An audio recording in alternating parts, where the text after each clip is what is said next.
Alors qu'elle rentrait chez elle, Sharon s'est arrêtée lorsqu'un enfant est apparu au milieu de la route. Elle l'a ramené chez elle et s'est rendue à la police le lendemain. Très vite, elle a décidé de l'adopter et ils ont vécu heureux. Mais des années plus tard, le père de l'enfant s'est présenté à sa porte avec une histoire incroyable. Tu dois te marier et avoir un enfant. Tu ne rajeunis pas. Sharon repasse ces mots dans sa tête. Elle rentrait en voiture de chez sa mère et venait de recevoir une nouvelle leçon sur ses échecs. Elle soupire tout en se concentrant sur la route. Sa mère avait techniquement raison.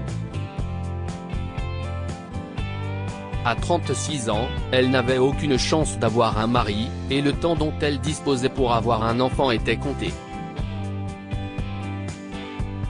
Elle regarda le siège passager et vit la brochure que sa mère lui avait donnée. L'adoption est une excellente option, et les célibataires peuvent maintenant le faire. Lis ça. Il y a toutes les informations.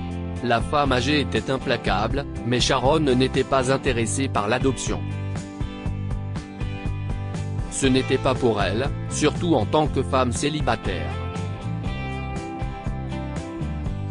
Elle voulait un mari avec qui fonder une famille, même si elle était relativement satisfaite de sa vie actuelle. Pourtant, elle avait l'impression que la société la considérait comme une moins que rien parce qu'elle n'avait pas franchi certaines étapes dans la vie. Elle regarda la route, essayant d'oublier cette stupide brochure sur l'adoption. Et elle dut appuyer sur les freins avec une force désespérée. Quelque chose se trouvait au milieu de la route, et elle a à peine réussi à arrêter la voiture à ce moment-là. Après avoir enlevé sa ceinture de sécurité, elle s'est précipitée hors de la voiture et a vu un enfant debout au milieu du chemin de terre. Elle vivait au Nouveau-Mexique et empruntait généralement ce chemin pour se rendre chez sa mère. Petit, qu'est-ce ce que tu fais au milieu de la route? Où sont tes parents? Demande-t-elle à bout de souffle, l'adrénaline circulant encore dans ses veines. J'attends mon oncle, répond l'enfant comme si c'était la chose la plus normale au monde. Sharon lui demanda plus de détails, et le garçon déclara que son oncle l'avait laissé là parce qu'il devait aller chercher quelque chose et qu'il reviendrait tout de suite. Il y a combien de temps? Se demanda-t-elle, mais comment le garçon pouvait-il estimer le temps correctement? Et ta maman? Elle est allée à l'hôpital et n'est jamais revenue, a répondu l'enfant, et ces mots ont brisé le cœur de Sharon. Elle ferma les yeux de douleur et dit à l'enfant de monter dans son véhicule. Ils attendraient son oncle en sécurité à l'intérieur, avec l'air conditionné. Elle lui donna des restes du repas que sa mère avait préparé, et il en raffola. Il s'appelait Stewie. Pourquoi ne viens-tu pas chez moi? Nous contacterons quelqu'un et nous retrouverons ton oncle à partir de là, propose Sharon, et le garçon ne peut que hocher la tête et sourire. Ils ont parlé pendant le trajet, et Sharon a découvert à quel point Stewie était intelligent. Il était aussi très drôle et avait le meilleur rire du monde. Pour une raison étrange, elle était ravie de ce gamin et décida d'appeler les flics le lendemain. Ils lui ont dit que si l'oncle ne venait pas chercher l'enfant, il serait pris en charge par les services sociaux et placé dans le système. Mais Sharon ne pouvait pas accepter cela. Elle a parlé à l'assistante sociale désignée et a immédiatement entamé les démarches pour devenir sa famille d'accueil. Soudain, la brochure de sa mère sur l'adoption ne lui a pas semblé si stupide, car elle l'a lue attentivement. Mais la procédure pouvait prendre des années. Heureusement, Stewie a été officiellement placé chez elle.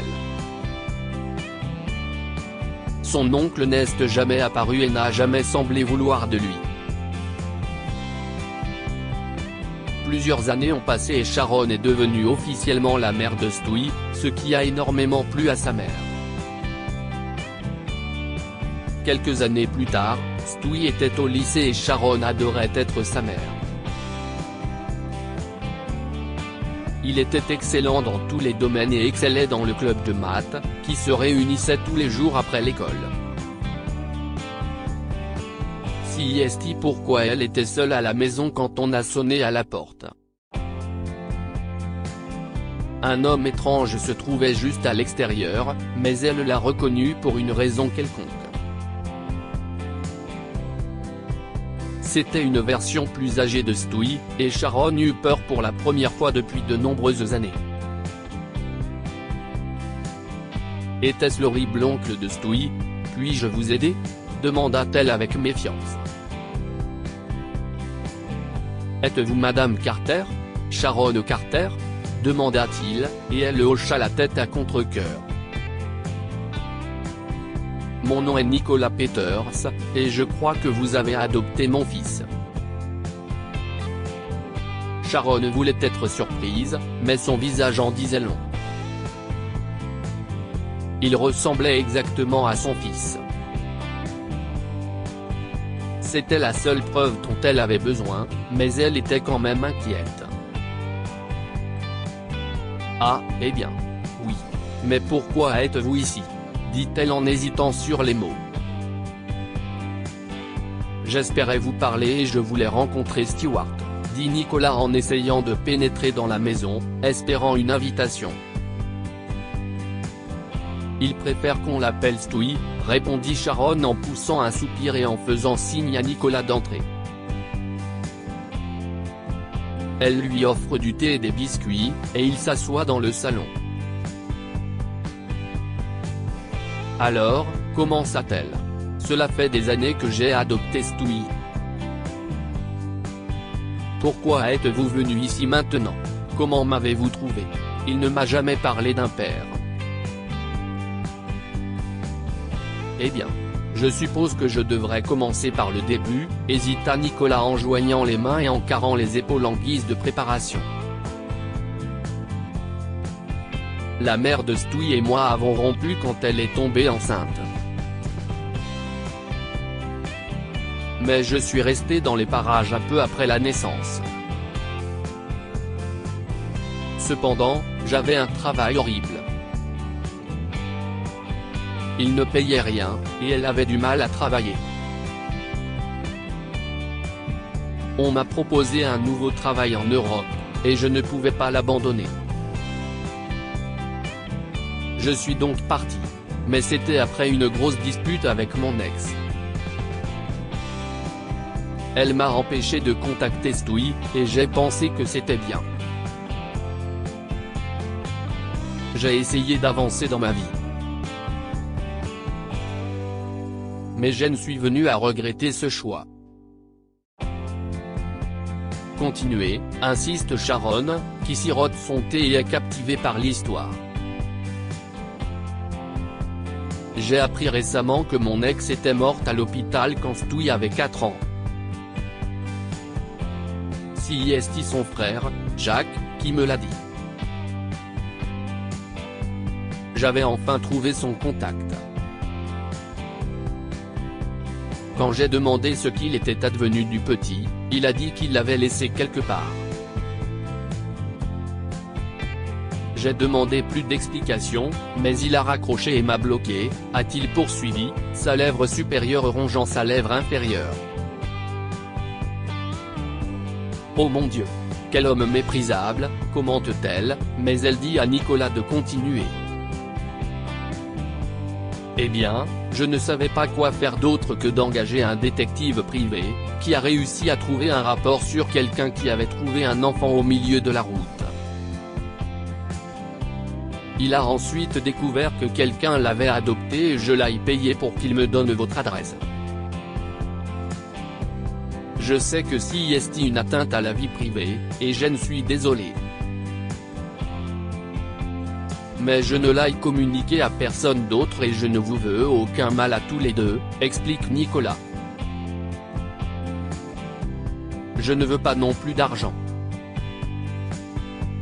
Alors que voulez-vous, M. Peters? Sharon s'interroge, ne sachant pas encore comment traiter cet homme. Je suppose que je veux le connaître. S'il est d'accord, bien sûr. J'ai réussi à avoir du succès, mais le quitter a été mon plus grand regret pendant de nombreuses années. Je veux avoir une chance d'arranger les choses avec lui, répondit Nicolas en regardant Sharon avec sérieux. Sharon soupira lourdement et secoua la tête, n'arrivant pas à croire ce qui se passait. Il s'agit de Stewie. Il est assez grand pour décider de cela, dit-elle sérieusement, et par coïncidence, Stewie entra.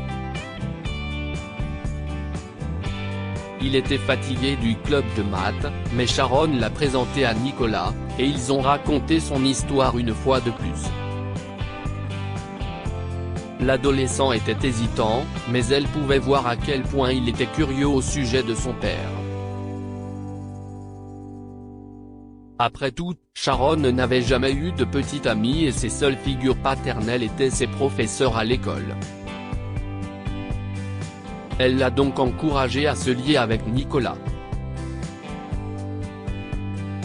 Un homme rend visite à sa grand-mère pour la première fois depuis un an et voit un gratte-ciel au lieu de sa maison. Un orphelin trouve un sac à dos abîmé dans une maison abandonnée et apprend qu'il appartient à sa mère disparue. Une enseignante rend visite à un garçon qui ne va pas à l'école et apprend qu'il s'occupe seul de sa petite sœur. Ils ont fini par tisser des liens très forts, et Sharon a été surprise lorsque Nicolas a proposé de payer l'école de Stewie et a même essayé de la dédommager pour avoir élevé son fils. Mais elle n'a pas accepté. Elle était simplement heureuse que son fils soit heureux avec son père. Lorsque Stewie est parti à l'université, Sharon et Nicolas sont restés en contact. Ils ont découvert beaucoup de choses l'un sur l'autre, notamment leur goût commun. Très vite, ils ont commencé à sortir ensemble et ont décidé de se marier.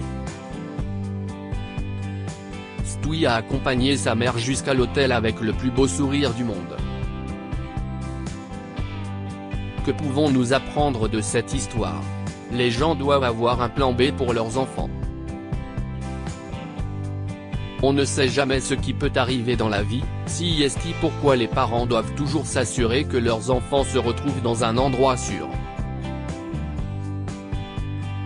Ne pas vivre avec des regrets. Nicolas regrettait d'avoir laissé son enfant derrière lui, et bien que cela lui ait pris des années, il a finalement décidé de faire ce qu'il fallait. Partagez cette histoire avec vos amis. Elle pourrait égayer leur journée et les inspirer. Si vous avez aimé cette histoire, vous aimerez peut-être celle d'un père malade abandonné par ses filles, qui découvrirent qu'il a laissé tout son héritage à 4 enfants inconnus. Abonnez-vous à Mon Mama sur Google News. Partagez.